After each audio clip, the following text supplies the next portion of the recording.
ஒரு விஷயத்த வந்து பேசுறாங்க, யோகி பாபு மேல ஒரு சார்ஜ் வைக்கிறாங்கன்னா அதற்கு நீங்க பதில் சொல்லணும். ப்ரொடியூசர் கிட்ட கரெக்டா தான் டேட் கொடுக்குறாங்க, பணம் பண்றாங்க அப்படிங்கிற பதில் நீங்க சொல்லணும். அப்படின்னு எவனுமே இது வரைக்கும் சொல்லல. ஏன்னா வந்து இவங்க வந்து டார்கெட் பண்ணியிருக்கிறது வந்து வலைபேச்சு சேனலை தான், அந்த கண்டென்ட் கிடையாது.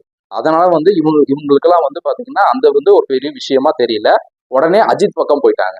அதே போல வந்து பாத்தீங்கன்னா சில மாதங்களுக்கு முன்பு சிவகார்த்திகேயன் மேல வந்து மியூசிக் டைரக்டர் இமான் வந்து ஒரு சார்ஜ் வச்சாங்க. அப்பவும் இதே மாதிரிதான் பல நபர்கள் வந்து இந்த செய்யாறு பாலுவா இருக்கட்டும், இவங்கெல்லாம் வந்து சிவகார்த்திகேயன் பக்கம் நின்று சிவகார்த்திகேயன் அப்படி பண்ற நபர் இல்ல, அவர் வளர்ந்துட்டாரு, அதை பொறாமையிலதான் இப்படி எல்லாம் பேசிட்டு இருக்காங்க அப்படின்னு சொன்னாங்க.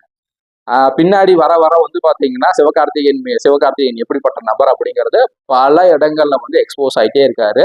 ரீசெண்டா வந்து இந்த கொட்டுக்காளி படத்துல வந்து ஒரு அவர் உருவாக்குன நபர்களை பத்தி அவர் எவ்வளவு கேவலமா பேசி எவ்வளவு பேக் ஃபயர்